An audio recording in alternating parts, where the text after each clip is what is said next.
About to leave, already packing. Come with me, I'm not really asking. We'll get away to a place where we don't know. About to see. Chapter 7: People-Pleasing and Perfectionism. What do our culture, the mass media, and those close to you tell you about who you should be and how you should live? What pressure do you feel to make other people happy and to live up to their expectations? Wafting around us all the time are subtle and not so subtle messages reminding us of what it takes to measure up and fit in. Measuring up boils down to a very basic human need, to be loved and accepted. We strive to fit in because we don't want to be left out. We all crave love and acceptance, but from a young age, we're trained to believe it hinges on the approval of other people. If we obey our parents and are good boys and girls, we win their hugs, kind words, and praise. If we perform well in school, we're rewarded with the teacher's accolades and the respect of fellow students. If we dress the right way and look attractive, we're rewarded with attention and romance. If we grow up, get the right job, and make a lot of money, we win the respect and envy of our peers and inclusion into best circles. None of these pursuits are wrong. In fact, many of them can provide us with some amount of confidence. But they can become wrong if we put the cart before the horse. These pursuits become debilitating if we're driven to pursue them primarily by the need for approval and acceptance. When we define ourselves and our actions by, I should, rather than, I want, or, I am, we're building a house with no foundation. We set ourselves up to be swayed by the capricious demands and desires of everyone around us. The messages around us. Granted, it's hard not to be impacted by pressures and expectations. The media attempts to brainwash us, not only related to appearance, but in all areas of our lives. To be worthy and lovable, we must be young and attractive, live in a spacious and well-decorated home, drive a sexy car, have the perfect mate and kids, and make enough money to afford all of these things.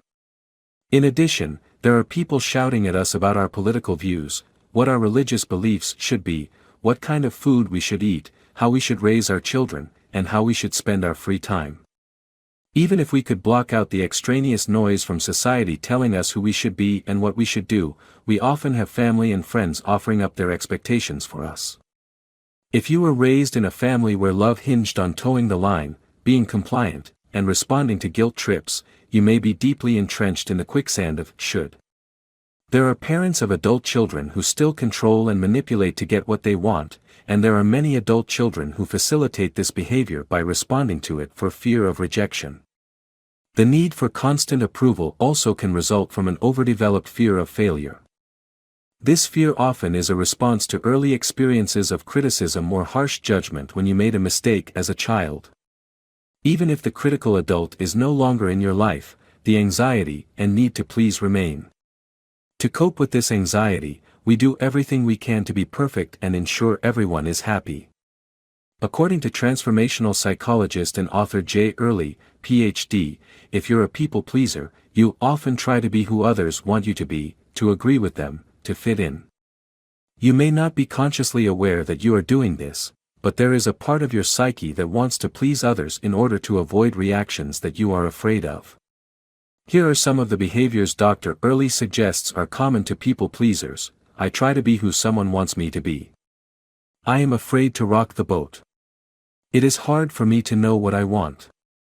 I avoid speaking my mind. I find it easier to go along with what someone wants or with their opinion. I fantasize about a strong person taking over my life and making it work. It is hard for me to express my feelings when they are different from someone I'm close to. It is difficult for me to say no. I avoid getting angry. It is hard for me to take initiative. I try to be nice rather than expressing how I really feel. I want everyone to get along. Author and coach Steve Chandler reminds in his book Time Warrior, if I've trained myself throughout my life to place my highest survival value on being non-threatening, accommodating, not making waves, not standing out, being like everyone else, then that becomes the belief system I take into adulthood. how could it not be? He suggests that sadly, most people stay stuck in a version of childhood forever. So how do we become self-confident grown-ups? How do we change our belief system and step out of the cycle of perfectionism, expectations, and shoulds? The way forward. The very first step is getting to know yourself again, or maybe for the first time. Start by looking at every single area of your life and asking, is this really me? Is this who I am, what I want to be doing, how I want to live? If you have spent years morphing into a person defined by others, then the real you may be hidden and unknown. It's your job to find and define that person, if you're going to find true and sustainable self-confidence. In doing so, you must accept there will be some discomfort. Reclaiming your true self might mean you offend some people, make someone angry or frustrated, or go against expectations. This is extremely disconcerting for a people-pleaser who lacks confidence and is addicted to approval. With practice, however, you'll learn to tolerate disapproval or anger as you create your own personal boundaries. In fact, as you develop in confidence, you'll become more and more immune to the bad behavior of those who previously sought to control or manipulate you. You'll relax and feel less driven to be perfect and perfectly accommodating. As Dr. Early encourages, experiment with asserting your autonomy. Work on knowing what you think, feel, and want, even when it is different from other people. He suggests you practice the following behaviors. Set limits when you need to. Express your desires or opinions. Stand your ground when others disagree or push their perspective. Recognize that other people may not always like what you say or do, and take the risk to do it anyway. As you practice being autonomous, your inner people-pleaser may fear you are being unpleasant or unnecessarily aggressive because you aren't accustomed to standing your ground. Reassure the people-pleaser that you're simply taking care of yourself, and it's essential and healthy to do so. Making decisions, choices, and actions based on winning love and approval is a throwback to childish needs and insecurities, when mom and dad held all the cards and power. Now you're an adult, and you can make choices to please yourself, even if it means offending someone else.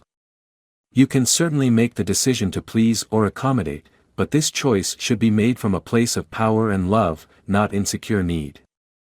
Authentic love and approval begins with approving of yourself and embracing what is true for you. Once you do that, other people who see you as you are, will be naturally drawn to you. Action steps. In what areas of your life do you feel you are people-pleasing, accommodating, or living up to expectations against your authentic self? What do you gain by people-pleasing? What specific feelings, payback, or comfort do you derive from it? Think about the areas of your life where people-pleasing is particularly problematic for you.